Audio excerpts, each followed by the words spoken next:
오늘은 여호수아 22장 7절에서 9절 말씀을 갖고 길르앗 에로의 파송식이라는 제목으로 말씀을 나누도록 하겠습니다. 지난 수요일 날 나눈 말씀에 이어서 오늘 말씀도 요단 동편에 거주지를 받았던 르우벤과 갓과 또 므낫세 반 지파가 요단 서편 가나안 땅을 점령하는 전쟁을 수행하고 16년 만에 자신의 거주지로 돌아가는 이야기가 본문 내용 이야기입니다. 그들을 돌려보낼 때 여호수아가 그들을 축복하면서 그들의 땅으로 보내게 됩니다. 지난 수요일 날 묵상한 맨 마지막 6절에 보면 6절 말씀이 이렇게 기록되어 있습니다. 여호수아가 그들에게 축복하여 보내며 그들이 자기 장막으로 갔더라. 자신들의 삶의 자리로 돌아가는 그들의 이야기가 기록이 되어 있습니다. 르우벤과 갓과 므낫세 지파가 요단을 건너서 가나안 서편 지역을 점령하고 또 다른 지파가 땅 분배를 하기까지 16년 동안이나 동락을 하면서 피 흘리고 땀 흘리고 동족을 위한 희생과 사랑과 섬김을 다 했습니다. 그 과정에서 아마 이 르우벤과 갓과 므낫세 지파는 남다른 감격과 또 경험을 하지 않았을까 그런 생각이 들어요. 여리고를 건널 때, 그 요단강을 건널 때 그 감동, 정말 그 난공불락의 요새인 여리고성이 점령당할 때 그 감동, 이건 인간이 하는 것이 아니라 하나님이 하신 일이라 아마 뼈에 새길 정도의 감동이 아니었겠습니까? 아이성 전투, 가볍게 보이는 전투였지만 하나님 앞에 불의해서는 자그마한 것 하나 이길 수 없고 하나님이 도와주지 아니하시면 바늘 하나 들을 수 없는 것이 우리 인간이다 하는 것을 철저하게 깨달은 게 아이성 전투 아니겠습니까? 기브온 전투는 어때요? 사랑의 전투를 해야 된다. 사랑으로 할 때 결국 그 가나안 남쪽 지역 전부를 점령하는 놀라운 역사가 이루어지지 않았습니까? 자신들이 시작한 전쟁이 아니라 기브온 사람들을 돕기 위해서 사랑으로 시작한 전투가 결과적으로는 가나안 남쪽 지역을 전부 점령하게 되는 대역사를 이루게 된 겁니다. 사랑으로 할 때 하나님이 도와주시고 사랑의 전투가 가나안 정복의 요체구나. 아마 이런 것을 이 세 지파가 뼈에 새기도록 느꼈을 것 같아요. 그리고 그렇게 정복된 그 땅을 분배를 합니다. 이미 요단 동편에 받은 9지파를 빼고 3지파를 빼고 나머지 이제 9지파들에게 이 전체 요단 서편을 나누어지는 것을 이 세 지파가 눈으로 계속 목도하고 지켜보았어요. 거기에서 생기는 양보, 거기에서 생기는 서로의 이해, 그리고 자신들의 이익과 유익을 주장하기보다는 하나님의 말씀에 따라 땅을 분배해가는 그 과정을 보면서 하나님의 말씀대로 이루어지는 것이 가장 아름답다 하는 걸 느끼지 않았겠습니까? 더구나 유다 지파는 어때요? 시므온 지파가 그 평정을 다 해놓은 지역에 땅 분배하겠다고 제비뽑아 얻었을 때 유다 지파가 그 땅을 그대로 내어줍니다. 얼마나 아름다운 미덕입니까? 또 모든 분배가 끝났을 때 레위 지파를 위해서 크든 작든 모든 지파가 자신들의 땅에서 성과 목초지가 딸려있는 가장 좋은 땅을 세 성읍씩 레위 지파에게 내줘요. 이미 내 목이 된 것을, 그것도 가장 좋은 것을 내주는 일이 정말 쉽지 않을 텐데 그 12지파가 그렇게 하는 것을 보면서 아마 이 세 지파는 16년이 감동의 연속이었을 것 같아요.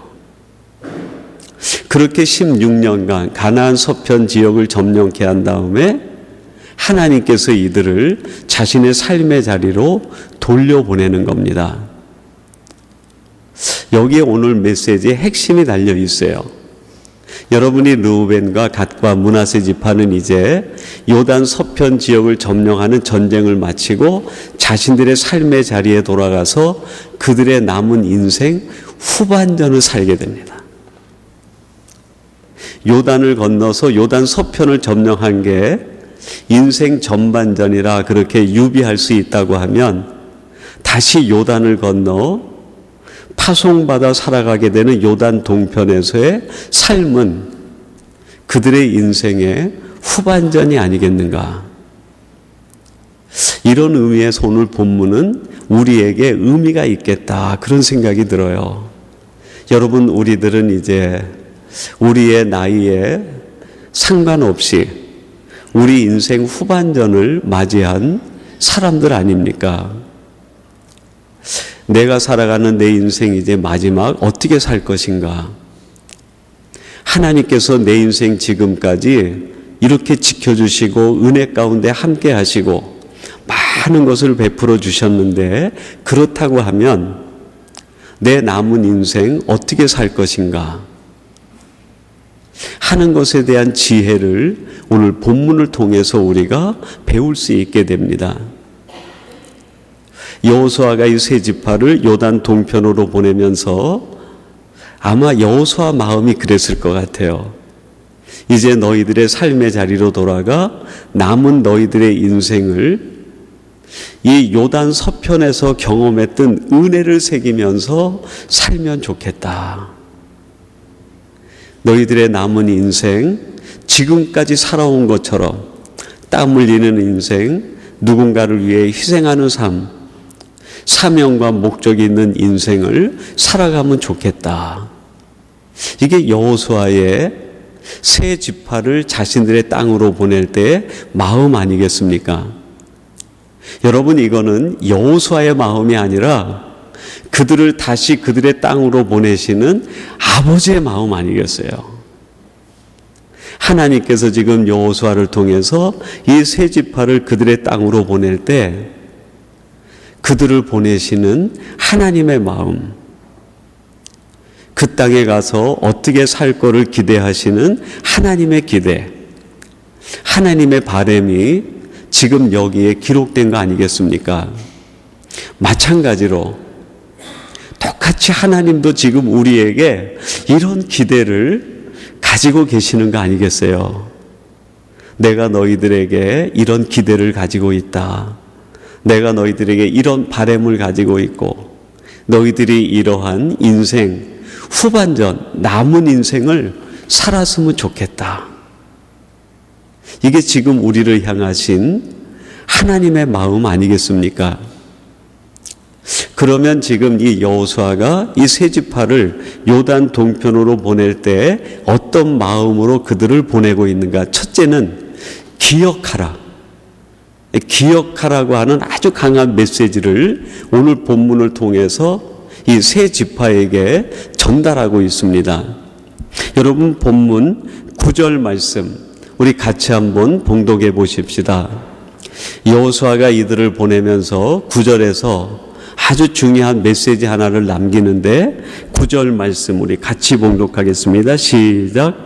르우벤 자손과 갓 자손과 므낫세 반 지파가 가나안 땅 실로에서 이스라엘 자손을 떠나 여호와께서 모세에게 명하신 대로 받은 땅 그들의 소유지 길르앗으로 가니라.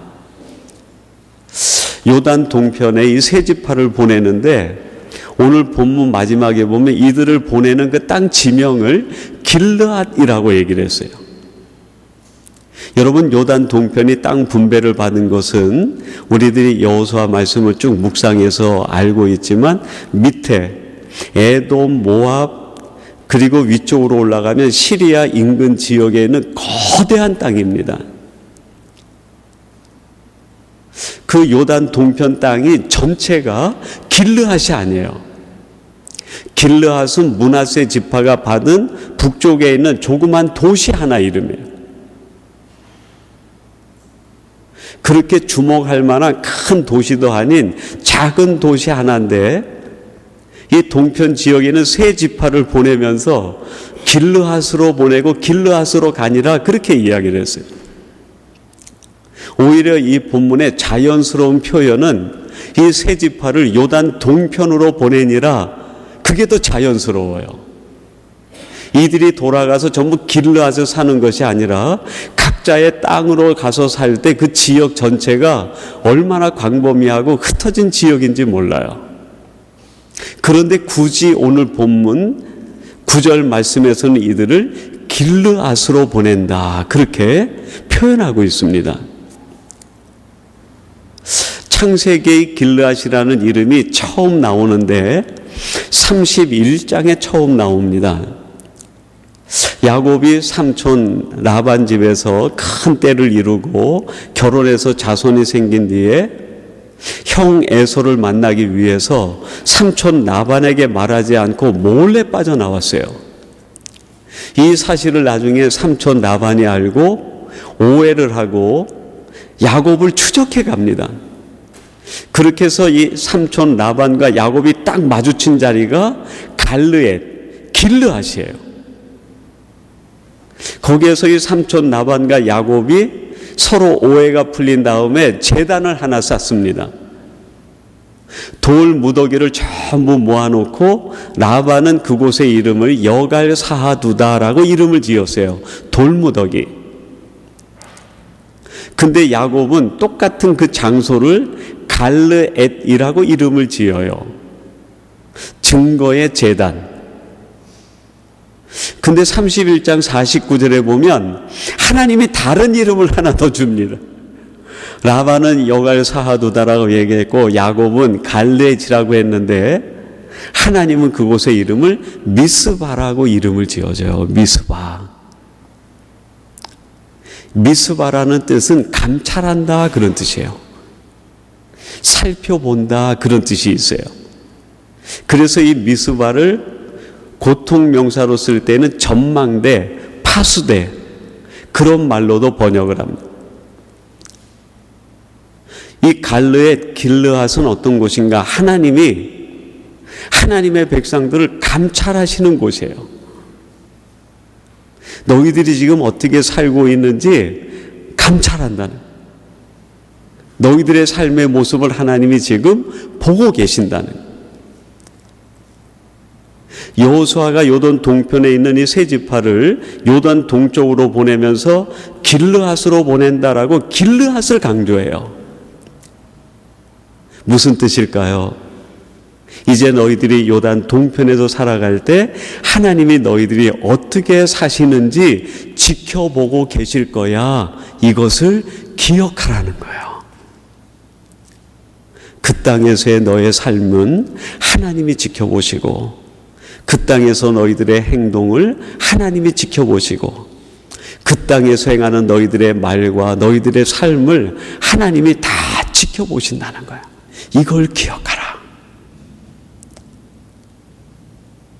너희들이 살아가는 삶의 현장에서 세상에 매이지 말고 다른 것의 시선과 초점을 빼앗기지 말고 하나님이 지금 나를 지켜보신다고 하는 이 신앙의 초점을 잊지 말라는 거예요.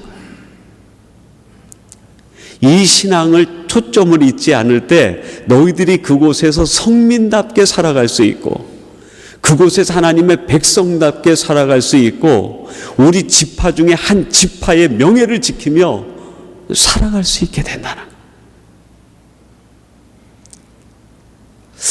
이번에 우리 코스타리카 청년들이 단기 선교하는 중에 제가 전반기에 한 주간 일부를 같이 있다가 금요일 날 교회로 귀교를 했습니다.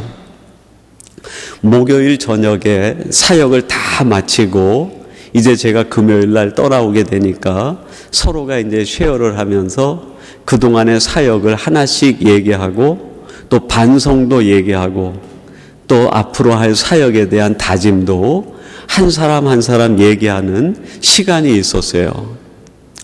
제 차례가 왔을 때 제가 같은 우리 선교팀에게 그런 얘기를 드렸어요. 우리가 이곳에 선교 왔을 때 내가 원하는 것을 하기보다 저분들에게 어떻게 하면 하나님의 사랑을 표현할 수 있을지 그것이 중심이 돼서 사역을 했으면 좋겠다. 이분들은 우리들이 하는 말보다 우리들이 남긴 흔적을 가지고 하나님이 어떤 분이고 예수님이 어떤 분이신지 이해하게 될 거야.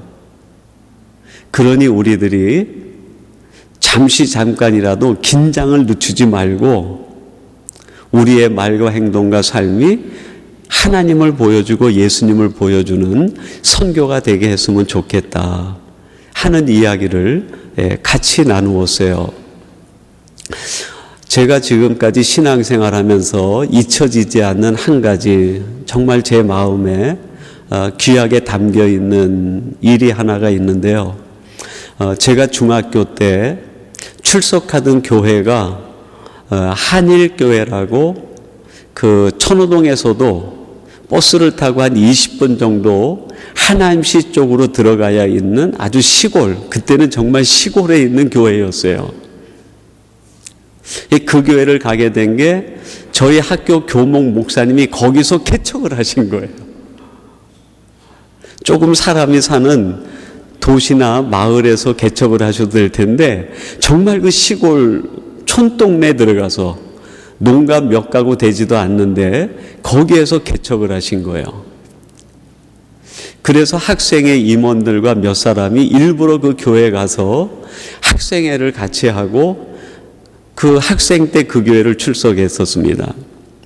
토요일 날 보통 학생들 예배와 자치 모임이 있잖아요. 그래서 한 5시쯤 가서 예배 준비하고 막 그 가리방 긁어가지고 주보 만들고 그냥 그 프린트 해가지고 모아놓고 그러면 한 6시 반 정도 돼요. 그러면 사모님이 부르십니다. 사모님이 학생들 임원이 몇 명이 와 있으니까 얘들아 이리 와서 우리 같이 밥 먹자 그래요. 가보면 거의 매번 라면 섞어져 있는 국수를 끓여가지고 물을 이만큼 부어서 양을 불린 그 라면과 국수가 섞여 있는 이제 그 한 그릇씩을 저희 임원들하고 목사님 가족하고 같이 먹는 거예요. 근데 사모님이 매번 식사를 같이 안 하세요. 젊은 학생들이니까 얼마나 식욕이 왕성해요. 애들이 삐쭉삐쭉하면 사모님이 남아있는 거 또 긁어가지고 애들 그릇에다가 더 덜어주시는 거예요. 그렇게 식사가 끝나고 나면 그 맨 마지막 냄비 밑에 국물과 그게 조금 남아요. 건더기는 거의 없고. 그러면 사모님이 그 상을 가지고 부엌으로 내려가서 거기에다가 물을 조금 붓는 거예요. 그래가지고 그 맑아진 그 국물을 갖다가 식사 대신 드시는 거예요.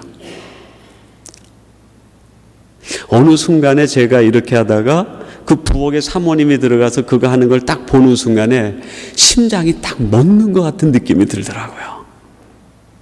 매주 토요일마다 사모님의 저녁이 라면 국물이었어요. 라면 국물. 나는 배불러. 나는 안 먹어도 배불러. 나는 부엌에서 일하면서 먹어서 하면서 애들에게 다 건더기 퍼주고 사모님은 혼자 부엌에 가가지고 그 라면 국물이 작으니까 물을 부어가지고 그걸로 헛배를 채우신 거예요. 지금까지도 그 모습이 잊혀지지가 않아요. 제게 있어서 신앙적인 뿌리는 이런 신앙적 삶을 살았던 분이 보여준 뒷모습이 저의 신앙 속에 얼마나 많은 영향을 주었는지 몰라요. 여러분 예레미야 17장 1절에 보면은 이런 말씀이 나옵니다. 유다의 죄는 금강석 끝 철필로 기록되되 그들의 마음판과 그들의 제단 뿔에 새겨 적건을 그렇게 얘기해요. 예레미야는 유다가 멸망할 때 그 멸망을 목도하면서 하나님 앞에 말씀을 받아서 선포한 선지자입니다. 유다의 죄는 하는 것은 다른 말로 번역이 가능한데 유다의 행적은, 유다의 행실은 그렇게도 가능합니다. 유다 지파, 이 유다 백성들이 행했던 일들, 그들이 행한 죄, 그들이 행했던 흔적들이 하나님이 전부 기억하고 계시는데 어떻게 기억하시는가? 금강석 철필로 기록을 해가지고 하나님이 기억하고 계시다. 여러분, 얼마나 무서운 말씀입니까? 우리가 살아가는 삶의 현장에서 우리가 하는 모든 일들을 하나님이 지금 금강석 철필로 전부 기록해서 기억하고 계시는, 금강석 철필로 기록했으니까 세상이 변해도 하나님의 마음에 기록된 이 기록들은 지워지지 않는 거예요. 지금 여호수아가 세 지파에게 요단 동편으로 가는 그들에게 기억하라는 게 이거예요. 너희들이 거기에서 살아가는 그 모든 삶의 내용과 흔적을 하나님이 금강석 철필로 기록하고 있다는, 이 사실을 기억하라는. 그런데 사람들은 어떻게 할까요? 예레미야 17장 13절에 이렇게 말합니다. 물은 여호와를 떠나는 자는 흙에 기록이 되오리니. 하나님 없이 살아가는 인생들, 이 땅의 인간들은 자신이 하는 일들을 어디에 기록하는가? 흙에다 기록한다는 거예요. 흙에다. 흙에다 기록한 건 바람 한 번 불면 싹 사라져 버려요. 비 한 번 내리면 흔적도 없이 사라집니다. 여러분, 사람들은요, 자기의 행실과 자기의 말과 자기의 행동을 흙에다 기록해요. 그래서 그 말과 행동 때문에 상처받은 사람들이 왜 이런 말을 했습니까? 라고 하면 뭐라고 얘기합니까? 나 그런 기억도 없는데요. 그런 말 한 적도 없는데요. 나는 그런 행동 하지도 않았는데요. 사람들은 자기가 한 것에 대하여 흙에다 기록하고 기억하지도 않아요. 그런데 하나님은 어떤 분이십니까? 우리가 행하는 크고 작은 모든 것들을 금강석 철필로 기록해서 하나님이 하나님 제단불에 기록해 계신다는 거예요. 얼마나 무서운 말입니까? 여호수아가 지금 이 세 지파를 요단 동편으로 보내면서 사랑하는 형제들이여, 이걸 기억하세요. 하나님이 여러분을 미스바에서 감찰하고 계십니다. 여러분의 행동과 여러분의 말과 여러분의 행실과 흔적을 하나님이 기억하고 계십니다. 이걸 잊지 마세요 하는 메시지예요. 또 한 가지 메시지를 주어서 이들을 길르앗으로 보내는데 은혜를 나누라 하는 메시지예요. 여러분, 8절 말씀, 오늘 본문 말씀 8절인데 같이 한번 봉독해 보십시다. 8절 같이 봅니다. 시작. 말하여 이르되 너희는 많은 재산과 심이 많은 가축과 은과 금과 구리와 새와 심이 많은 의복을 가지고 너희의 장막으로 돌아가서 너희 원수들에게서 탈취한 것을 너희의 형제와 나눌지니라 하매. 너희들이 지금 가지고 가는 이 많은 탈취물들을 가져가서 형제들과 나누라는 거예요. 겉으로 표현하면 탈취된 물건을 나누라라는 뜻으로 이해가 됩니다. 그런데 이들이 지금 가지고 가는 탈취물 속에는 무슨 이야기가 담겨 있을까요? 하나님의 이야기예요.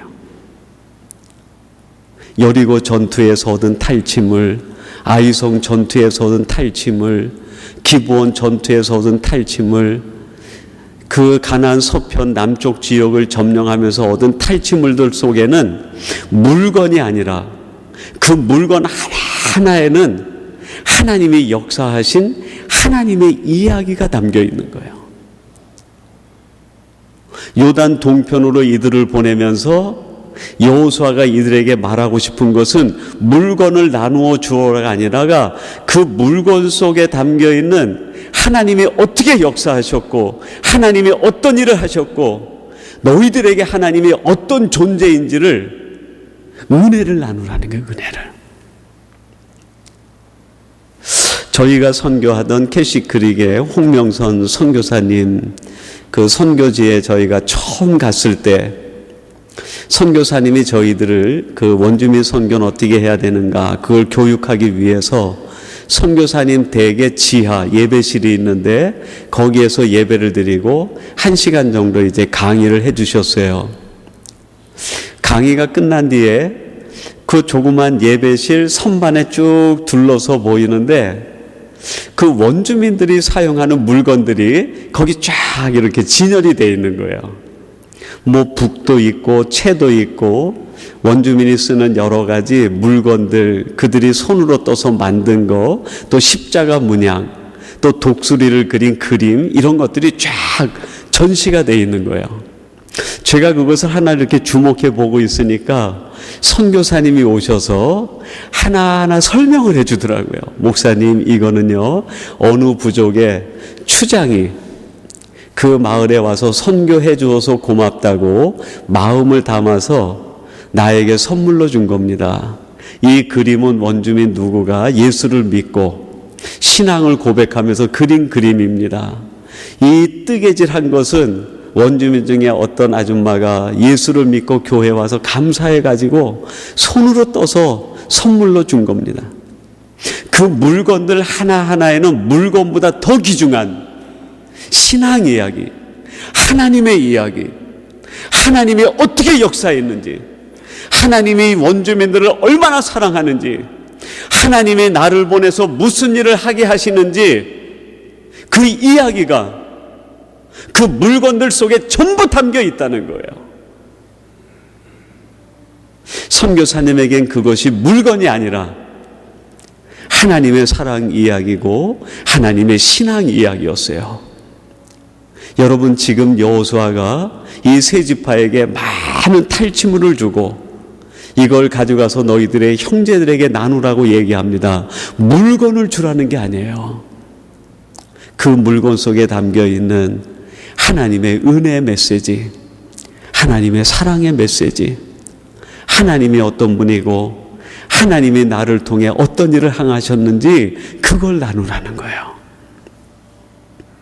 제가 이번 코스타리카 선교를 마치고 돌아온 뒤에 주일날 조은재 선교사님이 아침 시간인데 그 청년들이 말씀의 집 교회에서 사역한 사역 사진을 한 대여섯 장을 쫙 보내주셨어요. 제가 있는 동안에는 그 말씀의 집에 아이들이 한 15명 정도 이제 고정으로 출석하는 아이들은 그 정도였어요. 근데 토요일, 금요일 해가지고 청년들이 그 인근 지역에 세 팀으로 나누어서 전도를 간 거예요. 전도를 가가지고 주일날 그들을 전부 초대해서 퀴즈 사역을 했는데 그때 모인 인원이 거의 대략 숫자로 100여 명이 넘는 것 같아요. 그 말씀의 집 교회가 꽉 찬 거예요, 애들로. 선교사님이 너무 감동이 돼가지고 그 사진을 찍어서 저희 장로님들 선교부에게 쫙 보낸 거예요, 그거를요. 그리고 맨 마지막에 저에게 문자로 이렇게 문자를 보냈어요. 이 교회가 있어서 이런 일을 할 수 있게 되었습니다. 이 교회가 있어서 이 일을 할 수 있게 되었습니다. 여러분, 우리들이 한 조그만 일, 그 속에 하나님의 사랑의 이야기가 담기고 하나님의 역사가 담기고 하나님의 놀라운 계획이 담기게 된다는 거예요. 말씀의 집 교회가 얼마나 크냐보다 하나님이 우리를 통해서 이런 일을 하고 싶어 하셨구나 하는 게 느껴지니까 이게 얼마나 감동이 되는지 모르겠어요. 그리고 제 개인 카톡에다가 사진 한 장을 더 보내주셨어요.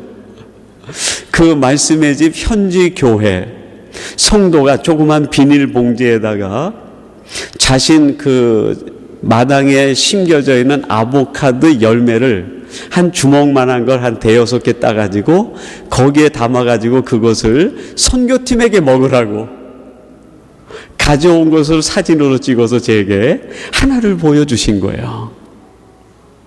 근데 그 아보카도가 담겨있는 그 봉지를 보는 순간에 눈물이 왈칵 돋더라고요. 그 성도가 가져온 그것이 성도가 가져온 것이 아니라 하나님이 우리 교회와 선교팀에게 그걸 가져오신 것 같은 느낌이 순간적으로 들었어요. 삼성교회야 정말 고맙다. 우리 선교팀아 정말 고맙다.